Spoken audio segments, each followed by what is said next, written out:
Co-presented by Vimal. बोलो जुबान केसरी. काय केलं महाराष्ट्र का पेटू शकतो. अनेक ठिकाणी अशा पद्धतीने चुकीचे रात्रीचे पुतळे बसवले जात आहेत आणि हे जे सगळं सुरू आहे, एका बाजूला म्हणायचं धनगर समाजाच्या आरक्षणाला आमचा पाठिंबा आहे, दुसऱ्या बाजूला त्यांचे आराध्य दैवत आहे, तिथं जाऊन तुम्ही खोड्या काढायच्या आणि धनगर आणि मराठा समाज जो गुन्ह्या गोविंदानं पश्चिम महाराष्ट्रामध्ये नांदतोय त्याच्यामध्ये फूट पाडायची. हे कोण करतंय? याच्या मुळामध्ये पोलिसांनी जावं. तो कोणीतरी भडवा कुत्रा आम्हाला शिव्या देतोय. भोसडीच्या समोर ये ना, कालपासून तुझा फोन बंद आहे. तुझ्यात एवढा दम आहे, तुझ्यात एवढी ताकद आहे, तुझ्यात एवढी क्षमता आहे. भडव्या, तुला इतिहास माहीत आहे का? तू आज ज्या पद्धतीनं भाषणं करतोय, पोलिसांचे कपडे काढून मारतो, माननीय मुख्यमंत्री देवाभाऊंच्या बद्दल बोलतोयस, आम्हाला आई म्हणून शिव्या देतोयस. तुझ्यात हिंमत आहे, पुढे ये. कालपासून फोन स्विच ऑफ करून तू बसलाय. तुझ्या बापांशी मी लढलो आहे. जेवढे तुझे बाप आहेत ना इथं महाराष्ट्रामध्ये, त्यांच्याशी मी लढलो आहे. तुझ्याशी लढायला कुत्र्या मला गरज नाही. आमची पोरच तुझी चड्डी काढून टाकतील. त्यामुळे तू त्या भानगडीत पडू नको. परंतु जी पद्धत आता पश्चिम महाराष्ट्रामध्ये सुरू आहे ती प्रशासनानं थांबवलीच पाहिजे.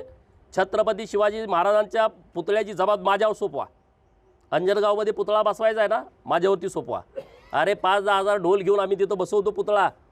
पण ज्या पद्धतीनं तुम्ही खेलोबा देवस्थानच्या परिसरामध्ये चुकीच्या पद्धतीनं रात्रीचा आणून पुतळा बसवताय, ही गोष्ट कदापि सहन केली जाणार नाही.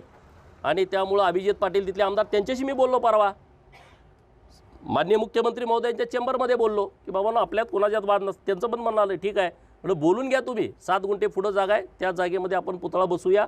त्यांचंही बोलणं झालं. परत वाद करणं, दगडफेक करणं, गाड्या उलट्या करून टाकल्या पोलिसांच्या. आज ते इथं सुरू आहे. 15 पुतळे तर असे रात्री मोहोळमध्ये तुम्ही बसवताय. बसवा, सगळ्या बसवण्याबद्दल दुमत नाही. अरे पण त्याची परवानगी आहे, त्याची एक प्रोसेस आहे. कुठल्या जागेत बसवायचा, कसा बसवायचा, आणि रात्री बसवायची गरज काय? छत्रपती शिवाजी महाराजांचा पुतळा दिवसा ढवळ्या वाजत गाजत आला पाहिजे ना. आम्ही सगळे आहे ना सोबत. काम चालू आहे असं वाटतं का? राज्यात जेव्हा देवाभाऊ मुख्यमंत्री असतात तेव्हा महाराष्ट्र अस्थिर आहे असं वातावरण करण्याचा घाणेरडा प्रकार केला जातो. त्याच्या मुळात कोण आहे तुम्ही जावा. काय कारण आहे हे प्रकार करण्याचा? बरं, पुतळ्याचं प्रकरण आहे, हजारो लोक येतात कशी, दगडफेक करतात कशी, पोलिसांच्या गाड्यावरती दगडफेक करतात. अरे आमची लोक तर मंदिरात बसून आहेत. मी सातत्यानं फरांडे बाबांच्या संपर्कात आहेत. मंदिरात सगळे बसलेत शांत. पोलीस प्रशासनाला मदत, त्यांचं काही दुमत नाही. म्हणजे मराठवाड्यामध्ये जी अस्थिरता आहे ती अस्थिरता महाराष्ट्रात, पश्चिम महाराष्ट्रात आणायची आहे. आणि ह्याच्या पाठीमागं मोठं राजकारण आहे. हे दिसतंय असं प्रकरण नाही. दिसायला आपल्याला पुतळ्याचं प्रकरण दिसत असेल, याच्या पाठीमागं मोठं षडयंत्र आहे आणि त्याच्या खोलामध्ये जाण्याची नितांत आवश्यकता आहे. जेव्हा जेव्हा देवाभाऊ राज्याचे मुख्यमंत्री असतात तेव्हा अनेकांना पोटसूळ उठतो. त्यांना वाटतं की महाराष्ट्र अस्थिर करावा, वातावरण बिघडवावं. पण महाराष्ट्रातली जनता सुज्ञ आहे. महाराष्ट्रातली बहुतांश लोक, म्हणजे 70-80% लोक ही देवाभाऊंच्या सोबत आहेत. हे जे कारस्थानी करणारी लोक आहेत त्यांच्यासोबत लोक नाहीत. परंतु त्यांना जातीय दंगली करायचे आहेत, महाराष्ट्र अस्थिर करायचं आहे, समाजामध्ये तेढ निर्माण करायचे आहेत, समाज लोकांच्या एकमेकांच्या समोर आणायचं आहे, एकमेकांची डोकी फुटली पाहिजेत, अशा पद्धतीचं वातावरण करण्याचा प्रयत्न केला जातो आहे. परंतु हे खपवून घेतलं जाणार नाही. जशाच तसं उत्तर देण्याची भूमिका ही महाराष्ट्रातल्या जनतेची आहे. प्री प्लॅनिंग आहे काय? हो, असणारच की. उगाच होत आहे काय? उगाच होतं का? आज तुम्ही मला जतमध्ये एखादा पुतळा बसवायचा आहे, ह्याची प्रोसेस आहे. ज्या स्थानिक स्वराज्य संस्थेच्या अंतर्गत पुतळा बसवायचा आहे त्यांनी ठराव केला पाहिजे, जागेचा ठराव दिला पाहिजे, सर्व खात्याच्या एनओशा घेतल्या पाहिजेत, तो कलेक्टरकडे प्रस्ताव गेला पाहिजे, कलेक्टरांच्याकडून तो प्रस्ताव मंत्रालयात गेला पाहिजे आणि मग मंत्रालय मान्यता देणार. उद्या मी बसवू 100 पुतळे, बसवता येत नाहीत म्हणून काय असं वातावरण खराब करायचं, गढूळ करायचं?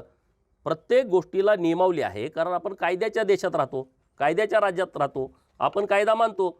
आपण काय इराण, इराक, अफगाणिस्तानमध्ये नाही उठलं का काही करायला. त्यामुळं ही बाब अत्यंत गंभीरपणे सरकारनं सुद्धा घ्यावी, प्रशासनानं सुद्धा घ्यावी. समाजाला वेठीस धरण्याचं काम चालू आहे असं वाटतं का? अरे काय कारणच नाही ना. अंजनगावचे हे आमचे वाघमोडे महाराज, आता फरांडे बाबाचे आजोबा आहेत, त्यांचं वय 100च्या वर आहे. म्हणजे मागच्या महिन्याभरात त्यांची 100वी झाली. म्हणजे मला त्या कार्यक्रमाला जाता आलं नाही. अरे दैवी गुणाची लोक आहेत, कुणाच्या अध्यात नाहीत, मध्यात नाहीत, भानगडीत नाहीत. ते दुसऱ्या कुठल्या लोकांच्यासारखं राजकारण करणारी लोक नाहीत. एकदम देव एके देव लोक सामान्य, याच्या पलीकडं नाही. अशा लोकांना तुम्ही वेटीस धरताय कारण नसताना. काय गरज आहे? ते काय राजकारणात आहेत? ते कधी तुम्हाला आडवे गेलेत? बरं कारण काय तुम्ही हे करायचं? देवस्थानच्या जागेमध्ये रात्री अपरात्री तुम्ही बसवताय पुतळा.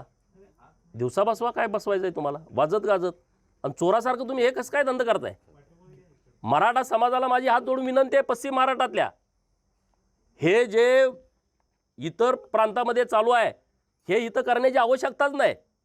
आपण सगळे एकत्रित गुन्ह्या गोविंदांना आणलोय.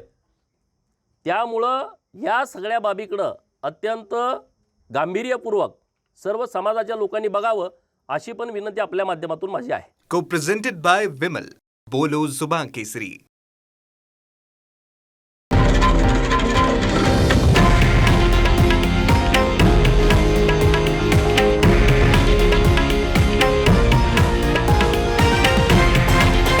हे आहे देशातील नंबर 1 न्यूज नेटवर्क आणि आपण पाहत आहात TV9 मराठी, एकमेव.